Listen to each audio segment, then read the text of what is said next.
আজ আমি তোমাদের এক্সপ্লেন করতে চলেছি 2020 সালে রিলিজ পাওয়া একটি অসাধারণ মুভি। এটি মূলত একটি সায়েন্স ফিকশন সার্ভাইভাল মুভি।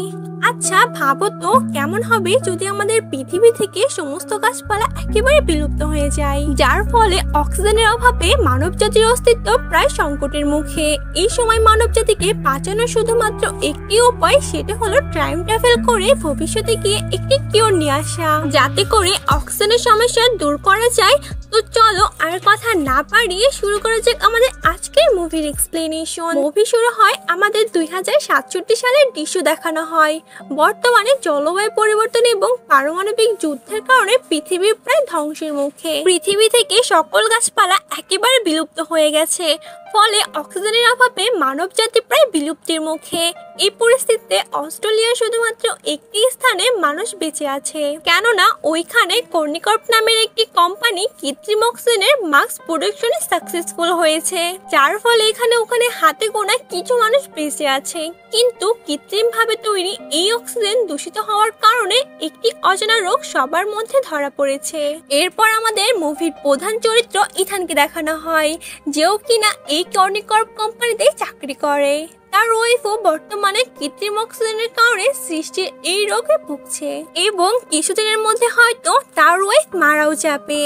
একদিন কাজের সময় ইথান ও তার সহকর্মীর জুট ওই কোম্পানির সিও রেজিনাকে ডেকে পাঠায়, যেখানে যাওয়ার পরে রেজিনা তাদেরকে জানায় কৃত্রিম অক্সিজেনের ফলে যে রোগটা ছড়িয়ে পড়েছে তার ফলে হয়তো কিছুদিনের মধ্যে তারা সকলেই মারা যাবে। কিন্তু এই অবস্থা থেকে মুক্তি পাওয়ার একটি মাত্র উপায় আছে। ইথান ও জুট কি সেই উপায় জানতে চাইলে কোম্পানির সিও রেজিনা তাদেরকে জানায় ইথানের বাবা একজন কোয়ান্টাম ফিজিক্স ছিলেন, যিনি এই কোম্পানির একজন সায়েন্টিস্ট হিসেবে কাজ করতেন। আর তিনি মারা যাওয়ার আগে 20 বছর ধরে রিসার্চ করেছিলেন। আর 20 বছর রিসার্চের পর তিনি কর্নিকাল নামক একটি মেশিন তৈরি করেছিলেন। কিন্তু ওই মেশিন টেস্ট করার সময় ইথানের বাবার প্রায় 400 বছর ভবিষ্যৎ থেকে একটি রেডিও সিগন্যাল পায়, যে সংকেতে লেখা ছিল সেন্ট ইথান হোয়াইট। কিন্তু ওই টাইমে প্রপারলি টেকনোলজি না থাকার কারণে এবং ইথানের বয়স কম হওয়ার কারণে তারা তাকে ভবিষ্যতে পাঠাতে পারেনি। এতদিন পরে ইথান যেহেতু প্রাপ্তবয়স্ক, তাই তারা ডিসাইড করেছে ইথানকে ভবিষ্যতে পাঠানো হবে, যাতে করে সে ভবিষ্যৎ থেকে এই সমস্যার একটি কিওর নিয়ে আসতে পারে, যাতে করে মানবজাতি সার্ভাইভ করতে পারে।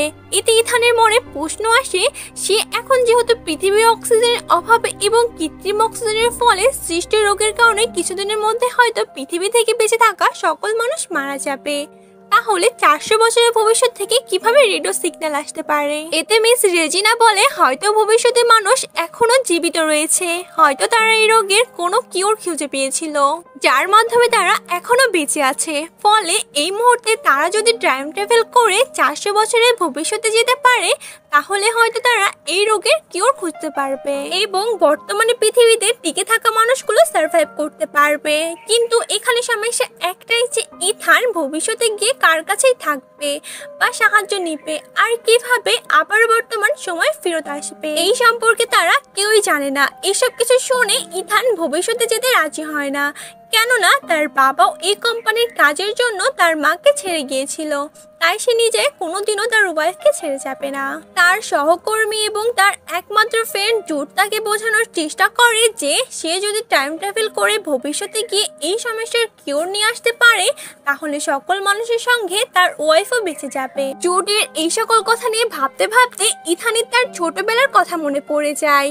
তার 8ম জন্মদিনে তার বাবা তাকে একটি বক্স গিফট করেছিল, যে বক্সটির মধ্যে হাত দিয়ে তার হাতের মধ্যে একটি রিস্টব্যান্ড পার্মানেন্টলি আটকে যায়, যেটা বর্তমান টাইমেও তার হাতে রয়েছে। কিন্তু এই রিস্টব্যান্ড তার হাতে আটকানোর সময় সে প্রচুর আঘাত পেয়েছিল। লেডিস ব্যান্ডটা তার বাবা তাকে কেন দিয়েছিল এই সম্পর্কে আমাদের এখনো জানানো হয় না। এরপর রাতে বাড়িতে গিয়ে ইথান তার ওয়াইফের সঙ্গে এই টাইম ট্রাভেল নিয়ে কথা বলে। এতে তার ওয়াইফ তাকে টাইম ট্রাভেল করে ভবিষ্যতে যেতে বলে।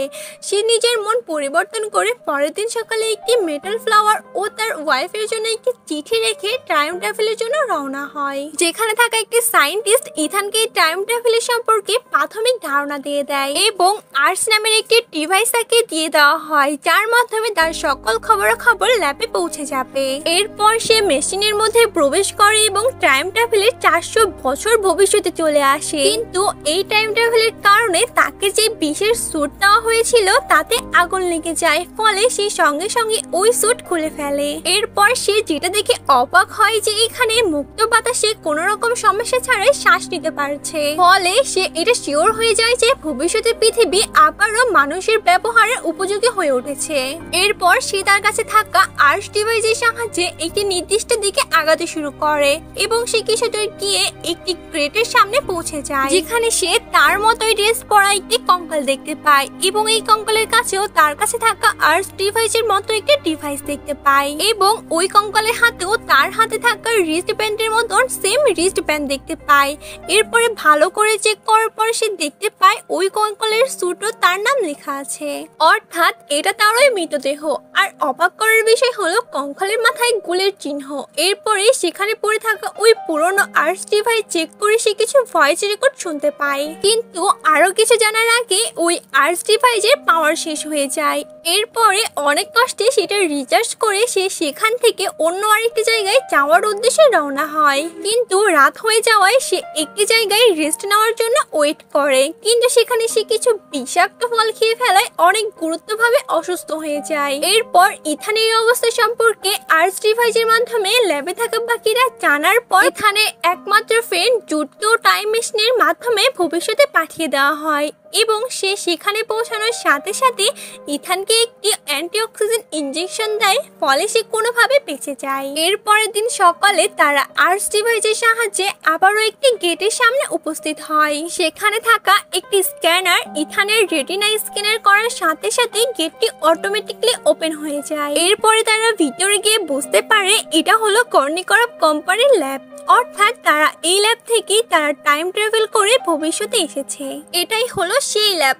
এরপর ইথানের হাতে থাকা ওই রিস্ট ব্যান্ডের সাহায্যে তার ডিএনএ অ্যানালাইসিস করে সেখানে থাকা ওই সময় টাইম মেশিনটি সক্রিয় হয়ে ওঠে, যার মাধ্যমে তারা আবারও সে পুরনো সময়ে ফিরে যেতে পারে। কিন্তু যেই উদ্দেশ্য নিয়ে তারা এখানে এসেছিল, অর্থাৎ কৃত্রিম অক্সিজেনের ফলে সৃষ্টি রোগের কিওর, তারা এখানে তেমন কিছুই পায়নি। তাহলে এই টাইম ট্রাভেল করার মানে কি? এই প্রশ্ন মনে আসার পরে ইথান সেখানে থাকা একটি ডিভাইসের মাধ্যমে তার বাবার কিছু হলোগ্রাফিক্যাল রেকর্ডিং দেখতে শুরু করে, আর সেখান থেকে তারা জানতে পারে এই কর্নিকাল প্রজেক্টটি আসলে তার বাবাই শুরু করেছিল, যাতে করে সে মানব জাতিকে বাঁচাতে পারে।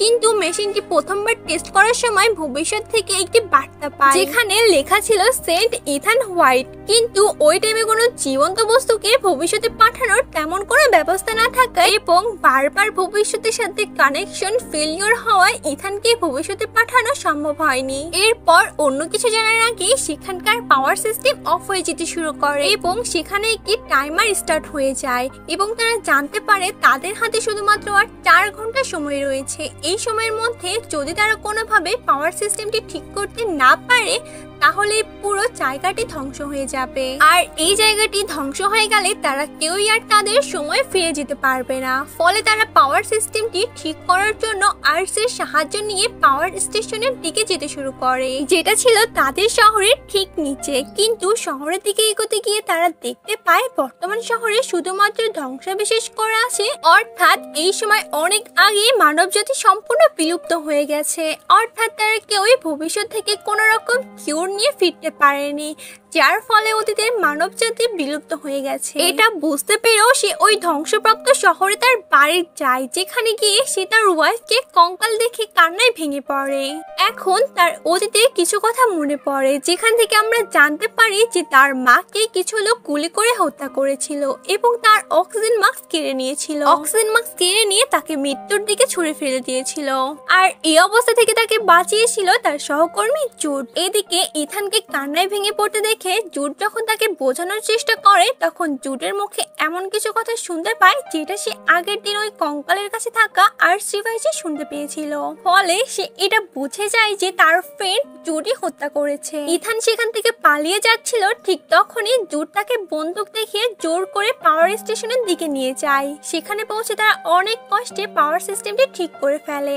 এরপর তারা 37 মিনিট বাকি থাকতেও আবারও কর্নিকর্পের ল্যাবে ফিরে আসে। এরপরে সেখান থেকে বেরোনোর একটি রাস্তা খুঁজে পায়, যার সামনে তার কঙ্কাল এখনো পড়ে আছে, যেটা দেখে তার আবারও মনে পড়ে যায় যে সে তার ফ্রেন্ড জুডের হাতে মারা যাবে, যার ফলে সে তাকে রিকোয়েস্ট করে এখনই যাতে তাকে মেরে ফেলে। কিন্তু জুড এটা করতে চায় না, জোর করে বলে ভবিষ্যৎকে চেঞ্জ করা অসম্ভব। কিন্তু এই মুহূর্তে এখন তার কোনো কথাই বিশ্বাস করতে চায় না এবং সে তাকে একটি ঘরের মধ্যে আটকে দেয়। এরপর সে তার বাবার মৃত্যুর দিনের রেকর্ডিং শুনতে শুরু করে। সেখান থেকে সে জানতে পারে কোম্পানির সিও রেজিনা কখনোই ভবিষ্যৎ থেকে কোনো সমাধান আনতে চায়নি। সে চেয়েছিল অতীত থেকে কিছু মানুষকে নিয়ে ভবিষ্যতে চলে আসতে, যাতে করে সে নিজে বাঁচতে পারে। কিন্তু ইথানের বাবা এমন সমাধান কখনোই চায়নি। তিনি এমন একটা সমাধান খুঁজতে চেয়েছিল যার মাধ্যমে সে যাতে পুরো মানব জাতিকেই বাঁচাতে পারে, যার কারণে সে এই টাইম মেশিনটির মধ্যে ইথানের ডিএনএ সঙ্গে লক করে দেয়, যাতে করে ইথান ছাড়া আর কেউই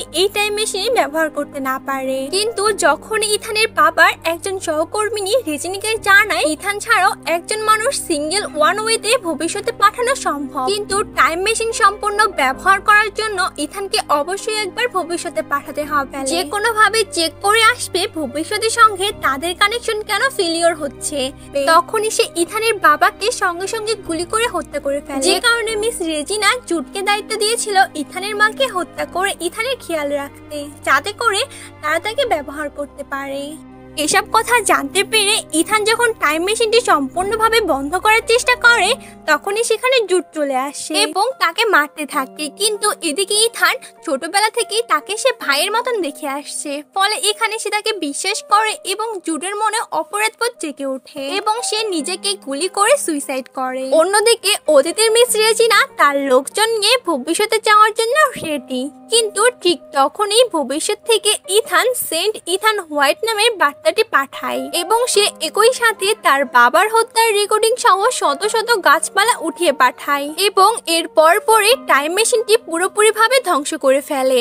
আর ইথানের এই কাজগুলোই তাদের পুরো টাইমলাইন চেঞ্জ করে দেয়। এদিকে অতীতে মিস রেজিনার হত্যার দায়ে গ্রেফতার করা হয় এবং ইথানের পাঠানো গাছপালার সাহায্যে পুরো পৃথিবী আবারও বাঁচিয়ে তোলা হয় এবং ধীরে ধীরে অক্সিজেনের সমস্যা মিটে যায়। অপরদিকে ইথান এখনো ভবিষ্যতে রয়েছে এবং সে দেখতে পায় তার ওই কঙ্কাল সেখানে নেই, অর্থাৎ তার সম্পূর্ণ ভবিষ্যৎ চেঞ্জ হয়ে গেছে। এমনকি কিছুক্ষণ আগে যে দেখেছিল তার পুরো শহর ধ্বংস হয়ে গেছে, সেই শহর বর্তমানে অনেক উন্নত এবং প্রাকৃতিক পরিবেশের সাথে আরো আধুনিক হয়ে উঠেছে। আর এরই সাথে এই মুভিটি এখানেই সমাপ্ত হয়।